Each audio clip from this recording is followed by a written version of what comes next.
So these are a few questions that I've gathered up.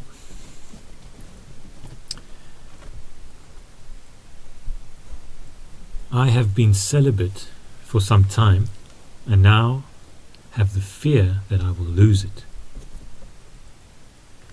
My mind is full of fear and has no peace, yet peace is what I expected to get from celibacy. What am I doing wrong? Well, you get peace from losing desire towards sensuality. You don't get peace for celibacy if you still value sensuality. So celibacy is a necessary prerequisite to lose the desire towards sensuality. But if you don't work on that part, mental part of your attraction to sensual objects, celibacy will free you and give you. Well, it will give you certainly a less disturbing life, a less engaging life, less entanglements in life.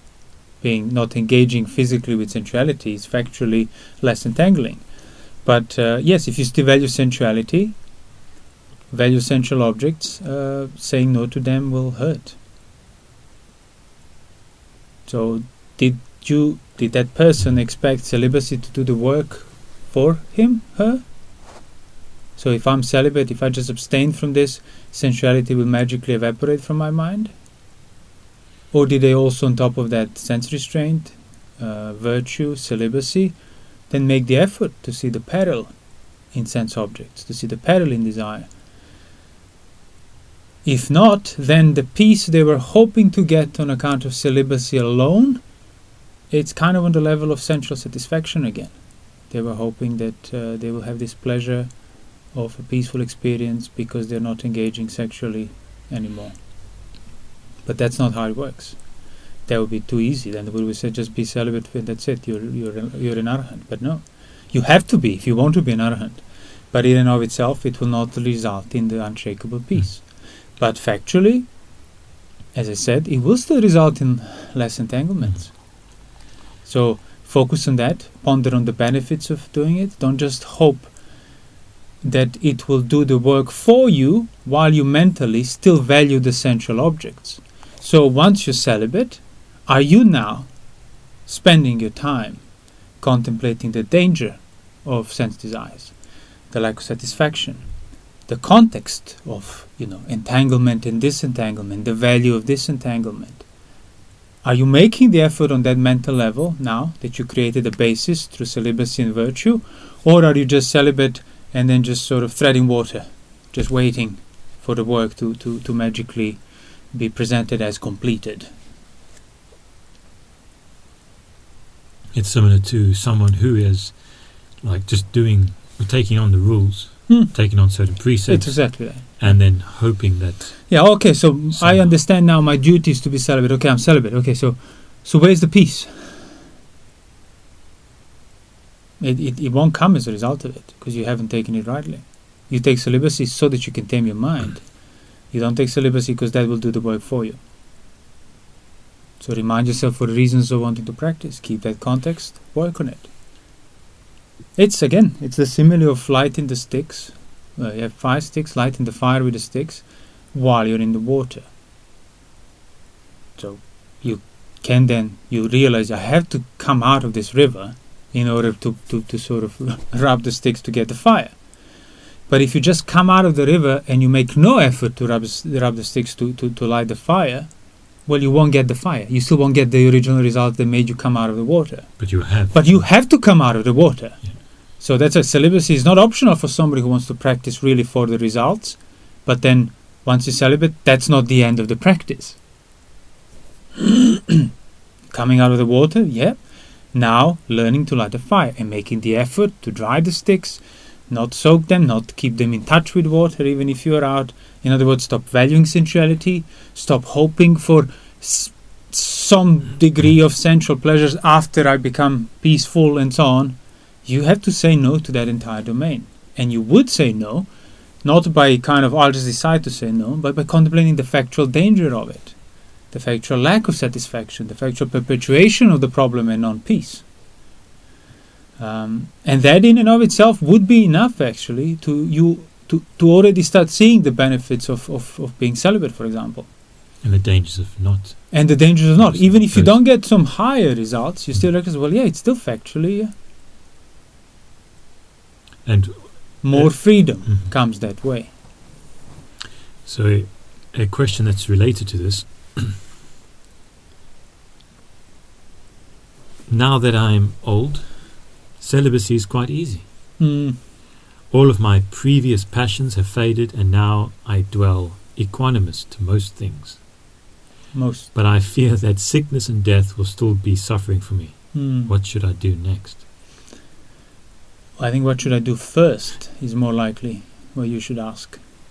Because celibacy and freedom from sensuality does not come with old age by default. As I said before, it goes underground with old age by default. Means you think now it's not there because it's too far gone to see it. And the reminders of it still being there are like hard to spot. Because, the vitality, the strength of the senses, the zeal, it's gone. It's just tired, jaded.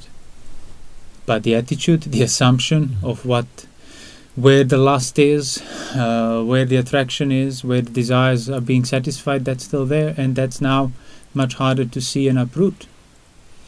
Because if the person then gets sick, if the person is truly equanimous, then the prospect of losing the body even more. Exactly. If you truly practice celibacy to its fulfillment, i.e. abandoning of sensual desires, a prospect of sickness and death would not be frightening at all. And you would not even be doubtful about it. Because that which is going to be wiped away with sickness and death is that which you seemingly have no desire towards anymore. So now your senses that you're still very much bound with are even more invisible. Remember we spoke in previous talks, sense organs are always like negative. They're the negative space in regard to what you look, see, smell, taste, touch. So it is defined in return by sight, sound, smell, taste, touches. That is how you can infer and discern that the organs are there. Now when sight, smells,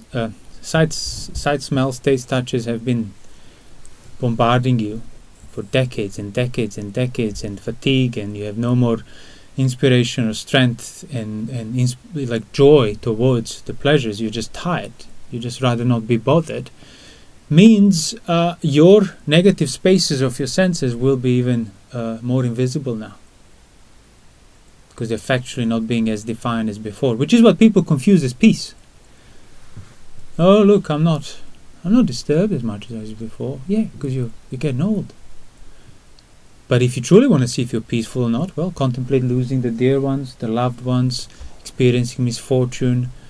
Can you still experience things on account of anything that could happen to this body? Sickness, aging, perils of that kind. Would you equally remain unperturbed if you live or die next moment? If not, means, you missed the opportunity to uproot the dependence on the negative sense organs, negative spaces of the sense organs. So now it's going to be even harder. So I guess what you could do is, again, spend every minute of your life contemplating the value of virtue, sense restraint, practice generosity. Don't give rise to thoughts of ill will, thoughts of harm. Don't give rise to the sense of false complacency and safety on account of things not disturbing you much. And then if you were truly free, you have nothing to lose with all these practices. If you were not truly free, well, you'll realize soon enough with all these practices. Because also eating, the person could take on certain, contemplate the reasons for the eating. Yeah, practice increased moderation in eating, to put it that way. Because that's still something that that people is something really get into. Pleasure from, I can't have this sexual part anymore. Sure, but sounds, food, touches, food, the smells of food, and comfort, physical comfort, being sheltered from the elements. And I don't mean like go and live outside blizzard or something, but how soft is your bed? How soft are your pillows? How warm are your blankets? All of that, the purpose is one and only, just to provide comfort for the body, for the sense organs that you still are. So would you be disturbed on account of losing those things, on account of maybe saying no to a degree and sleep on a harder bed, sleep without a pillow? How miserable you'll be next day if you even didn't have proper night of comfortable sleep. So you can still practice within that, even if you waited. Because, there was that old lady, like past 80 or whatever, in the suttas, that was, had, I think 2 sons, husband, lots of wealth, husband passed away. She thought, hey, why don't I give my wealth to my 2 sons and their families, and they'll look after me. So she gave all of her wealth, house, everything to the 2 sons. And then she would spend time with one, then go and spend time with the other. And on one occasion when she was like that, arriving at one son's house, before she overheard him saying, oh, there she is coming again. Like, well, she has the other son, doesn't she? The wife complaining or something. So she was heartbroken, the fact that they actually started despising her. When she factually gave it all away. So she left, saw the nuns getting shelter in the food, and thought, well, I might as well become a nun so I can at least have somewhere to sleep and eat. So she didn't even want to practice. She was old. She couldn't go pindapat because she was old. She was just, would clean up the place when the younger nuns go for pindapat, prepare everything when they bring the food. She was just like a servant there. And once she overheard one nun talk to the other about some aspect of the Dhamma that they heard from the Buddha. And then at night, when she finished all of her chores, she couldn't even do the walking meditation straight because she was so old. She was walking up and down the corridor propped against the wall and contemplating what she heard. And she became an arahant. So it is still possible, but you do really have to commit to it like it is your last chance, because it might well be for a long, long time.